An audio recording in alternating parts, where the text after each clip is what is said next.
What's going on, everybody? Welcome back to another episode of the J Area Podcast. My name is Jose, and to begin this week's episode, I wanted to first and foremost talk about growth. You know, the statement that I've always used in all facets of my life, especially in sports, is it's not how you start, but it's how you finish.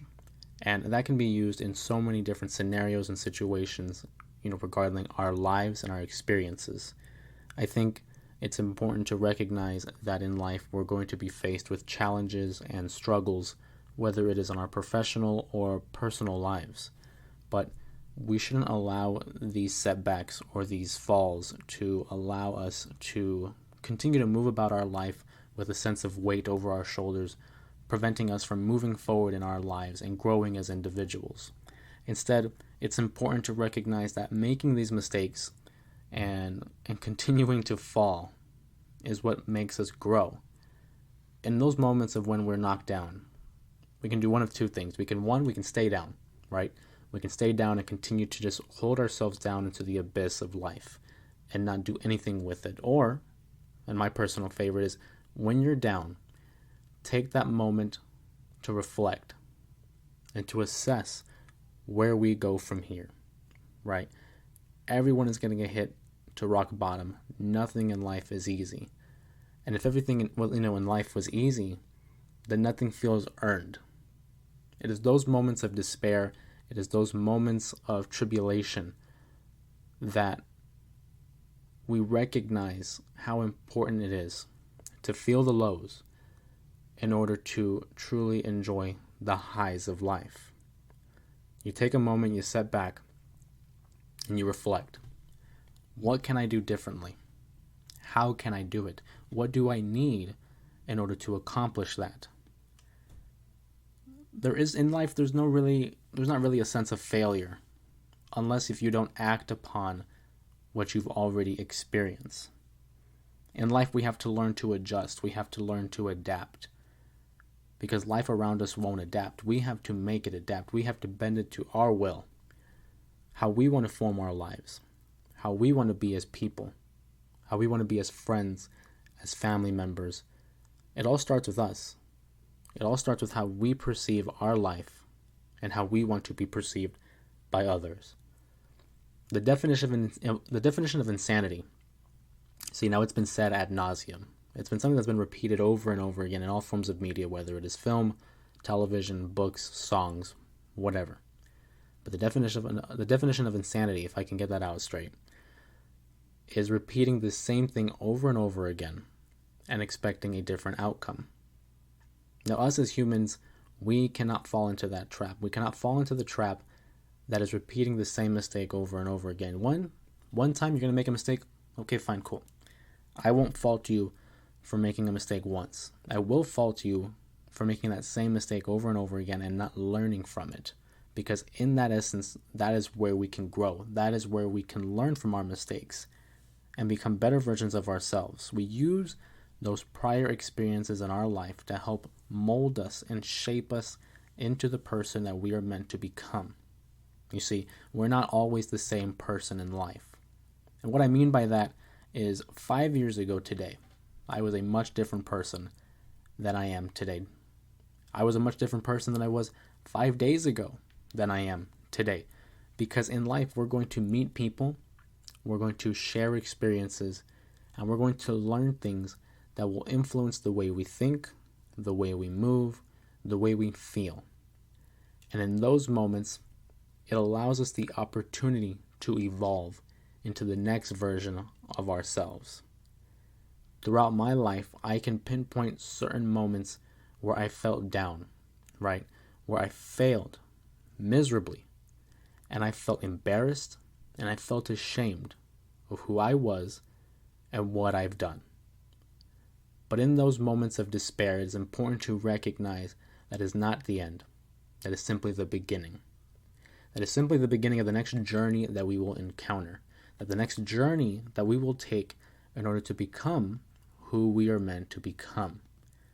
It's not how you start, but it's how you finish. Sometimes it's not the destination, but it's the journey that is truly worthwhile.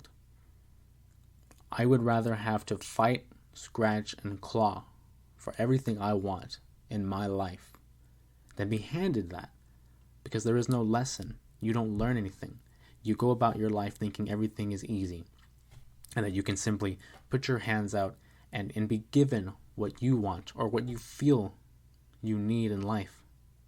Whereas if you were to fight for it and whether you're to fail, you can now learn a valuable lesson that you can now pass on to others around you who may have not encountered that situation in their life. Therefore, you are not only working for yourself, but you are working for those around you. The evolution of us as individuals, whether it is as an individual or as a person, and I'm able to distinguish those two separately, because when I think of an individual, I'm thinking of someone with their own thoughts, with their own emotions, and let's say, for example, they're alone. They're by themselves in a room. That individual can communicate to themselves using their mind, using their emotions, using their feelings. But in order to improve as people, that deals with more of the interpersonal connection that we have with one another, whether it is a smile, whether it is a tone in our voice, the way we look at each other, the way we treat each other. And it is important to continue to move forward. If we're not moving forward, we're staying in the same spot and not growing and not progressing. And in life, that's what it's all about. It's about progressing in life. You want to be better than what you were the day before. And if you're not striving to be a better version of yourself every day, what are we striving for? Because there's always an end game. And even when you reach that goal, make another goal. And when you reach that goal, make another goal. Because you want to continue to grow. You want to continue to succeed. You want to continue to better yourself as an individual. And as I begin this episode, you may ask yourself, well, where is he getting this? Where are we going with this? What's the point of this soliloquy, of this mini speech? Well, the point is, the beauty of this podcast is that I'm able to use events in sports, use experiences in sports, and connect it to experiences that I've had in my life, or perhaps that you've had in your life, or that you will have in your life. And where I'm going with this is, sometimes when you ride the highs of life, you feel like you can conquer the world. You feel like you're the man of the hour, the man with the power, the man of the sweet to be sour. And the point of that is that when you're at the top, sometimes not everything's going to be easy. Just because you had a great day at work or you aced a test at school, that doesn't necessarily mean that the next time you encounter something at your work, or the next time you have a test, that doesn't necessarily mean you're going to ace it just like you did before. Sometimes you're going to realize, hey, that was one time and we got to keep moving forward, because the next time we don't know if we're going to get knocked on our ass. And that's exactly what happened with the San Francisco 49ers. Now, albeit they did not lose, but I can recall talking to my family members and my friends, and after that Arizona Cardinal game, where they completely dismantled the Cardinals for that matter. And I told them, hey, we should beat the Saints, but it's not going to be like what we did with the Cardinals. Because whenever a team achieves that sort of a feat, and they complete a blowout, and they dominate a game, especially if it's a divisional rival, they tend to take their foot off the gas, because you're riding that wave of momentum and you're thinking we can conquer the world together. That regardless of what we do in this game, it won't matter because we're world beaters, because we'll beat anybody in this world. That wasn't the case. They scored 38 points, 5 touchdowns against the Arizona Cardinals, but against the New Orleans Saints, there was only 1 touchdown, and it wasn't even by one of their biggest playmakers. It was by Jawan Jennings. 13-0 was the final at Levi Stadium as the San Francisco 49ers defeated the New Orleans Saints. And yes, it is a victory, but it's a cautious victory, because this is a 2-possession game essentially. We could have lost this game. Thankfully, we didn't, and we're now 7-4. We're now 3rd seed in the NFC, 1st in the NFC West, and we're currently riding a 4-game winning streak. And in those 4 games, we have allowed 0 points in the second half to teams like the Chargers, the Rams, the Cardinals, and the New Orleans Saints. In this game, it was definitely a defensive struggle. Offensively, we didn't really look the best. We kept moving the ball, but defensively, that is where the game was won. We ended up getting 2 takeaways from the New Orleans Saints offense, 2 fumbles recovered from Greenlaw and Ebukam. And a big proponent of this victory is the time of possession, which I feel like doesn't get talked about as much as it should. I feel like it's a big proponent of why a certain team can control a game, much like a boxing match, whereas typically the aggressor in the fight typically wins. They keep pushing, and they keep inflicting their will on their opponent, excuse me. Now, the time of possession for this game shows that the New Orleans Saints held the ball on offense for 25 minutes, 25 of the 60 minutes, whereas the San Francisco 49ers held on for 35 minutes, dictating the result of the match. The defense was stout. The defense was huge. 2 times that the Saints were able to travel down into the red zone and not leave with any points. Now I can go on and gushing about the San Francisco defense, but there are some notes that I had taken based on the game itself. We need to fix our penalties. That's been a big problem with us in the last few seasons, and we had 7 penalties, losing 64 yards in the process. We need to clean up our act because these are the moments where we're leaving points on the board. We could have had multiple opportunities to score touchdowns, however, we would then have to resort to field goals or even punts, and as those penalties that are taking away from our own success, we're shooting ourselves in the foot. And I go back to last week, how I said the one team that could beat the San Francisco 49ers are the San Francisco 49ers. And you want to talk about leaving points on the board. San Francisco red zone's efficiency during the New Orleans Saints game, we were 1 out of 3, meaning that we were 33% chance, or 33% successful in the red zone. That's something we definitely need to improve on. You saw the Arizona game, we were 2 for 2. The Chargers, we were 2 out of 5. And the Rams, we were 3 out of 4. Clearly, we play our best ball against our own division rivals. However, it's something we definitely got to work on because we're leaving points on the board. With a team as stacked as we have on offense, this is a team capable of averaging at the very least, 24 points a game. That's what I think we should. That's the benchmark. As of right now, the offense is averaging just under 23 points a game, yet we're not reflecting that. We're not backing that up. We have to figure out who we are as a team. And I think slowly but surely we're identifying as that run-first team with a strong defense. But I think we're still struggling to figure out how to spread the ball to our playmakers. I think Kyle Shanahan is a great coach. There have been times where I may not agree with his play calling style, but I think he has the ability to spread this ball around. It's just sometimes he kind of overthinks and tries to be the smartest guy in the room. But I've always said, let your best playmakers make the best plays. Real quick, I wanted to look at the box score here. Jimmy Garoppolo throws for 37 passes, completes 26 of those passes, 222 yards passing, 1 touchdown, 1 near interception, but it was called back on a penalty. Christian McCaffrey had 11 carries for 32 yards. Mitchell, 7 carries for 35 yards. And then we had Jordan Mason, 5 carries for 25 yards. In total, the San Francisco offense provided 92 yards rushing through these 3 running backs, not accounting for the 4 yards that Jimmy Garoppolo ran or the 0 that Debo ran. The running backs have been running for 92 yards this game.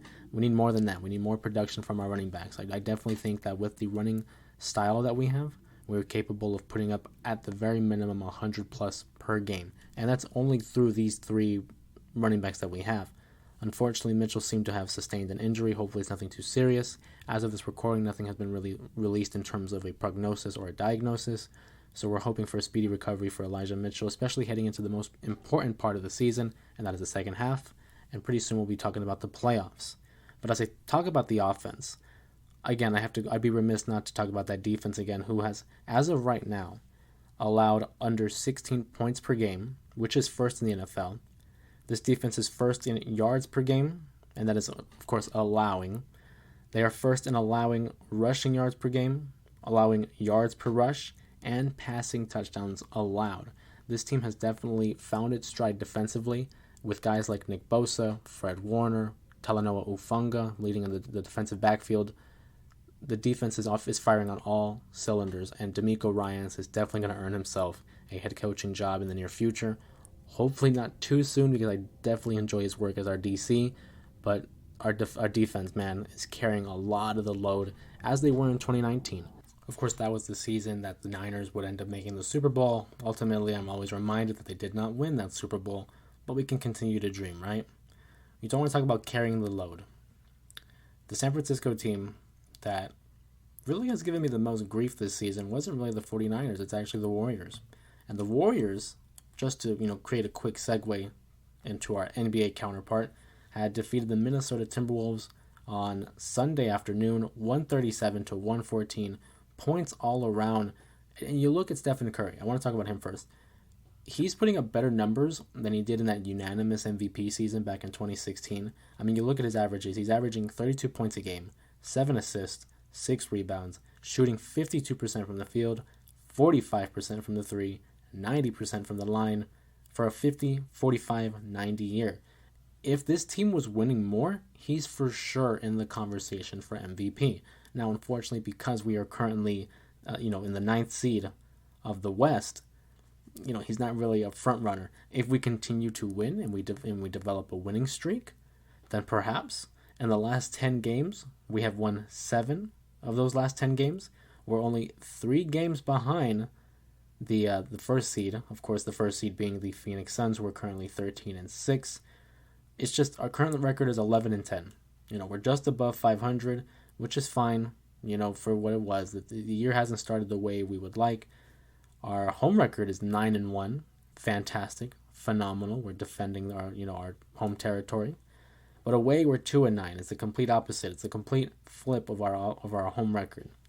At 11-10, again, it's not what I would want, but it could be a lot worse, right? I mean, we're currently 9th in the West, 3 games behind first place. I think we still have a shot as long as we develop our rhythm and we finally get back in the groove of things. Klay Thompson is starting to come along. The media is kind of taking a backseat off of him because now he's starting to score a little bit more. Draymond had himself a big game with like 17 or 19 points. Jordan Poole kind of getting out of his slump. I still think there's a chance we see him in the starting lineup. Do I want that to happen? I mean, I love Klay. Klay's my guy. He's been my guy for years now. But in terms of Jordan Poole's progression, he has proven to be more efficient and productive as a member of the starting lineup. I don't think Klay Thompson's ready to come off the bench, but hey, I feel like if it's good enough for the team, he'll do it.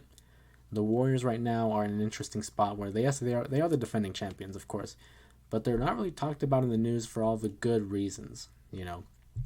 This team definitely still has the potential to make the playoffs and continue to make a run for another finals, but you have other teams that are ahead of them. Again, I think Phoenix is one of the better teams in the league, certainly in the West. Boston Celtics, despite their issues at head coach, losing Ime Udoka, number 1 in the East, 16-4 with the best record in the league. Milwaukee still around.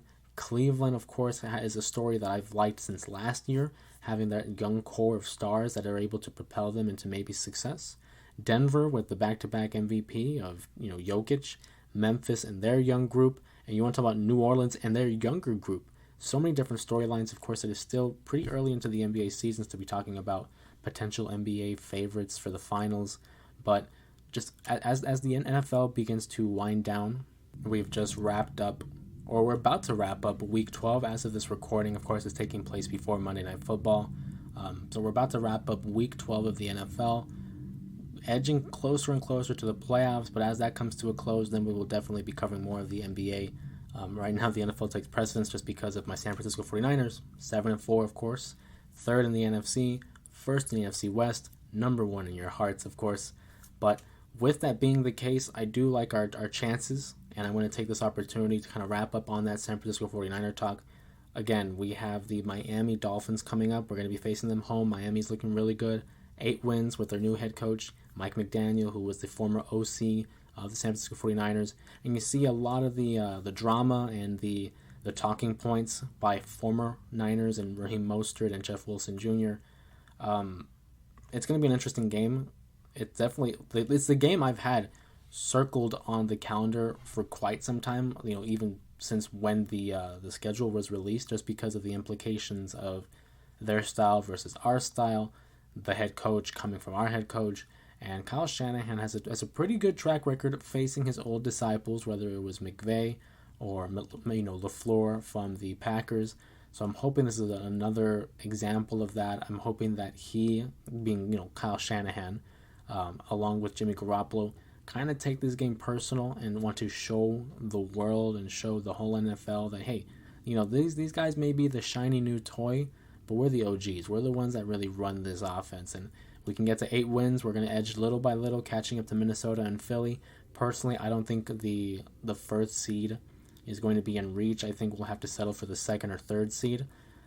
With the NFC South being as bad as it is and each member of that division being below 500, I think we can be pretty confident that we're not going to fall to the fourth seed.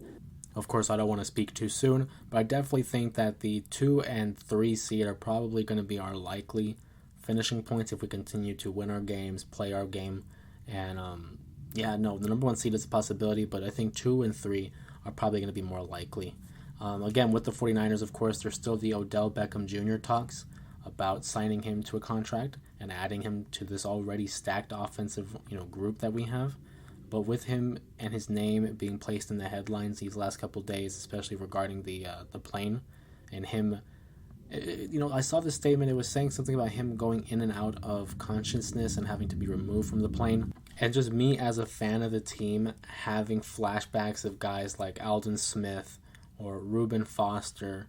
I'm sure there's other individuals. I mean, you could even say jimmyG when he was caught having a date with a certain individual that I won't have to dive into. Look it up yourself. I don't like seeing members of the team in the headlines for reasons outside of football. I think it's best when guys, are in the headlines for their work. You're free to do whatever you want in your personal life, just so much as it doesn't really influence the team. I don't know if anyone really agrees with that. I would like to think that many people would agree with that sentiment, but at the end of the day, these are individuals. They are their own people. I would love to have a guy like Odell Beckham Jr.'s talent. I would love to have that on our team, because if you have Brandon Ayuk, Debo, Kittle, Odell, CMC, Elijah Mitchell, it's like, hey, we have a pretty stacked offense with that. But with the talent comes the reputation. And if anybody knows me as an individual, I don't like drama. I don't enjoy having, a set of eyes glued to you everywhere you go, judging what you're doing, what you're not doing. Of course, it happens all the time. But when you add a guy like Odell Beckham Jr., it feels like it's heightened and it's increased to another level, especially with a star. Let's be honest, a star of his caliber. He's known for his brand, and that is OBJ. Of course, everyone knows Odell Beckham Jr., the one-handed catch, the Super Bowl ring, and whatnot. But me personally, I don't like the baggage. I've always said this for the last few years, because his name has been linked to Kyle Shanahan and the 49ers for quite some time. I've always said that yes, he's talented, but I don't know if I want the baggage that comes with it. If it was for the one-time season, okay, that I can deal with that. But if I'm Odell, I want a contract that provides security. You know what I mean? To have a contract, set for a few years, for a good amount of money. Now that I'm a Super Bowl champion, I should be able to receive some form of compensation that would reflect that. So from his point of view, I think it makes all the sense in the world to go to a team like Dallas. I don't want it to happen, but Dallas can definitely provide him the funds.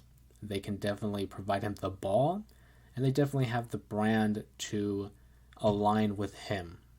Being America, the self-proclaimed America's team, they have the brand. I don't want it to happen, but I think it will. How interesting would it be for him to head to the New York Giants? A little reunion there. It is a completely different team than what he left, years ago. But I feel like those are the three teams that it's really going to come down to. Would I be surprised if the Niners picked him up? Absolutely. I would absolutely be surprised, because we're not really that aggressive in terms of acquiring talent or recruiting, as Debo mentioned on his social media. But we did get McCaffrey, which was a big get, and every game that happens, I love the pickup even more than I did the week before. But again, with Odell Beckham Jr., all the talent in the world, but I don't know about the baggage. And I referenced it earlier, but it's really big for me in terms of the drama and the issues that he brings along. I'm not saying him as a person issues, but it's just like the optics. I don't want any distractions. Again, if he's able to play his game to the highest level possible, as you saw him do with the LA Rams last season when they won the Super Bowl, perfect, great. He'd be a wonderful addition to the team. But in life, there's going to be those individuals that are going to test your patience, that are going to test your morals and your values. And I definitely think that could be a stretch. But then if we go back to the 90s, in 1994, when the Niners were, again, in the mix for the Super Bowl, competing with the Dallas Cowboys, much reminiscent to this season. They did acquire Deion Sanders, who I won't necessarily make a direct comparison to Odell, but you talk about a flashy player who had all the talent in the world, who was really sought after, and it worked out fine. He ended up being a great member of the team, still talked about to this day because of that Super Bowl championship. So who's to say that the same can't happen with an Odell Beckham Jr.? I don't think it's a move that we necessarily need to make. I definitely think it would be a luxury. It's not something we need, but it's definitely something we could use, and that's more firepower. You can never have too many weapons in the NFL. You want to continue to have different options and different ways to score a touchdown, I should say. With an abundance of riches that we already have, you want to add another piece. It only inflates our chances of winning a championship even more. But with that also comes the inflated expectations that come with it. I feel like this is definitely a team that can come out of the NFC and represent the NFC in a Super Bowl. And it's just a matter of doing it, really. I can't wait to see what happens. I'm very much intrigued and interested to see where Odell will end up, because I definitely think it'll be a nice shot in the arm of any franchise. But then again, you got to look at it. He's been out for some time. He hasn't played a game since the Super Bowl back in February. With that injury that he sustained, he had to rehab it. He had to make sure everything was okay. And now he's taking the time to pick the right spot, because wherever he goes will likely be where he will stay for perhaps the rest of his career. It's a good shot. Unless, of course, it's a short-term deal, like a 2-year contract. I could definitely see him moving back to New York. I think that's somewhere he could end up. But again, it always depends. If he ends up going with the Cowboys, I wouldn't be surprised if he stayed with them for the rest of his career. Again, for the reasons I mentioned before, whether it be, finances, branding, or just opportunities to win. I think the Cowboys would be a great fit for him, and they've already talked about him ad nauseum. They've connected, Micah Parsons, Jerry Jones. They've already talked about him so much. So what a swerve it would be if he does not end up with the Cowboys. But if I was a betting man, which I can be at times, I would definitely put money on the Cowboys. Yeah. We have now reached the point of the episode where I'm going to run down through the slate of games for Week 13 and provide my predictions. First up, Thursday Night Football, the Bills visit the Patriots. I'll take the Bills to take this and cover the spread. I think the Bills are just an overall better team than the Patriots. Still figuring out their offense and figuring out who they want as their quarterback. The Patriots, that is. I'll definitely feel comfortable going with the Bills. Steelers and Falcons should be an interesting one. Falcons have been, again, another team that's been putting up fights consistently. They're 5-7. I look at the Steelers. Keep in mind, this is recorded before their Monday night game against the Colts. As of right now, I feel confident in picking the Falcons. But of course, that may look different compared to what the Monday night game looks like. But I'll pick the Falcons. Broncos visit the Ravens. I will take the Ravens to win and cover. They're trying to go on -8. I'll definitely pick the Ravens on that one. Packers and Bears. But you see, the Packers is interesting because of the injury sustained by Aaron Rodgers. Apparently, he's working with a rib injury, but is expected to play against Chicago, who again he claims to own. The Bears, they have been struggling, especially with an injury of their own at quarterback, Justin Fields. I'm going to assume Justin Fields play. If Justin Fields plays, I'll go with the Bears. If he doesn't play, I'm rocking with the Packers. I don't know the extent of Justin Fields' injury, but I'll rock with the Packers, assuming, of course, Aaron Rodgers. See, then this is a tough game. It's a big rivalry game, but both quarterbacks are currently hurt. So it's a matter of whoever quarterback plays, I think that team will end up winning, which is such a cop-out, but that's just my pick. It's my show. Jaguars face the Lions. I'll pick the Jaguars to ride this wave of momentum and enter Detroit and win. I think the Browns versus Texans, that's going to be a very interesting game because it should be Deshaun Watson's first game, barring any setback or any news. It'll be his first game back since the suspension. It'll be a first game against the Houston Texans, which is definitely going to be must-see television. I got the Browns winning. I just don't know what to tell you. I think the Texans are not good. They're one win for a reason. I'll go with the Browns and a victory. Jets and the Vikings should be really fun. So the Vikings have all the talent in the world. Right? This is a game they should win. The Jets have a pretty damn good defense. And they looked really well this past week in Week 12.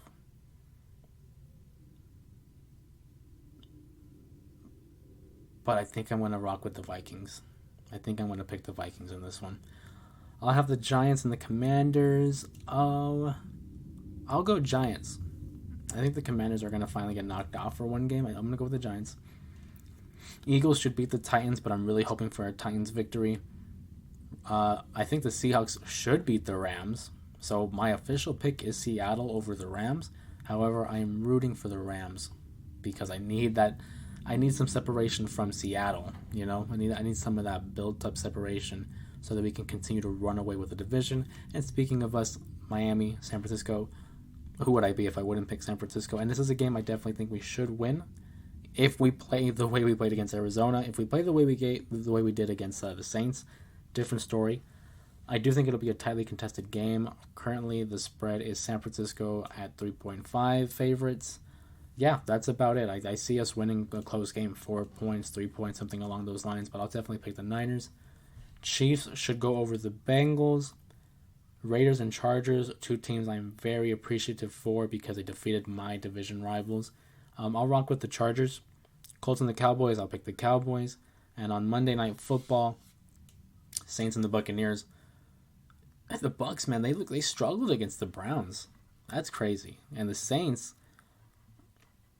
I don't think they're going to put up a similar performance that they did against San Francisco. But just knowing Tom Brady, knowing how he plays, and knowing how he takes things personal, I'll pick the Buccaneers to win that game. And the thing is, the Saints always put up a good fight against Tom Brady. They always give him a struggle. But I'll go with the Buccaneers to improve to 6-6 again, having a stranglehold on that number 1 spot for the NFC South. But I'll definitely ride with Tampa Bay in that one. And as we bring this episode to a close, I just want to give major thanks to all you listening and continue to support the podcast. As always, you can find me on all social media platforms at justjose_3. Make sure to follow the podcast on Spotify or subscribe to our YouTube channel, J Area Podcast, where you can also find each episode of the show. Once again, thank you for dropping by and hanging out with us. And if you enjoy these episodes, be sure to leave a like, comment your thoughts and opinions, and subscribe to the YouTube channel, J Area Podcast. Ladies and gentlemen, my name is Jose. This has been the J Area Podcast, and we will see you next week.